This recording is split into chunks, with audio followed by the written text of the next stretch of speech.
Allah, Allah, you are my all, you are my love.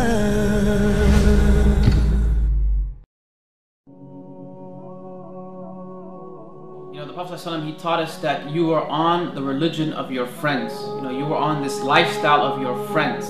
And I think that this advice, the Prophet ﷺ gave us is so pertinent in our times, because many of us choose our friends like we choose, basically cereal at the grocery store, with really not much choice, just whatever looks appealing at the time.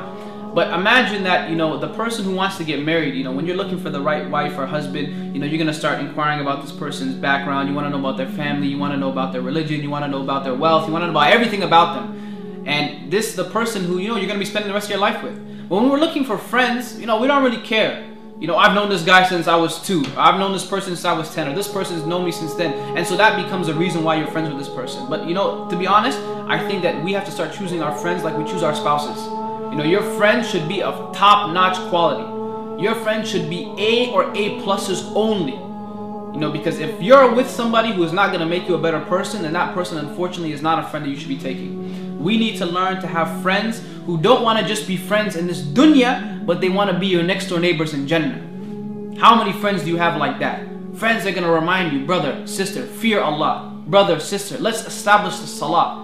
How many friends are you going to have that are going to tell you, brother and sister, that what you're doing is wrong? I don't think that's a good action. Unfortunately, many of our friends have just become people that we know. And when I started practicing, and I don't want it to sound like an arrogant thing or whatever, but I had to cut a lot of people off.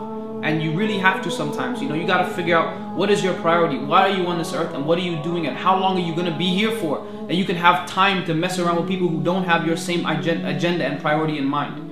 And so, brothers and sisters, my advice to you is to pick your friends wisely and make sure the people you're surrounding yourselves are people who are going to remind you of Allah subhanahu wa ta'ala in good times and in bad. And ultimately, these people who you're with are going to shape your identity.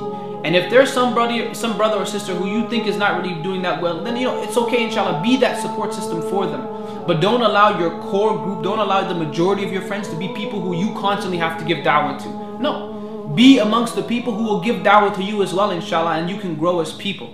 So brothers and sisters, inshallah, I hope that this advice, sincerely, it works and it penetrates your hearts. And, inshallah, you will be my friend in this world, and you will benefit me. I will be your friend in this world, inshallah, and we will be the best of friends in the hereafter, in Jannah Firdaus, inshallah. I'd like to give a big jazakallah khair, a big thank you and shout out to Roadside to Islam for all the amazing work they're doing. And may Allah subhanahu wa ta'ala make this act heavy on all of our scales of good deeds, inshallah. This is your brother Boonaa Mohammed signing off. Jazakumullah khairan. Wassalamu alaikum wa rahmatullahi wa barakatuh.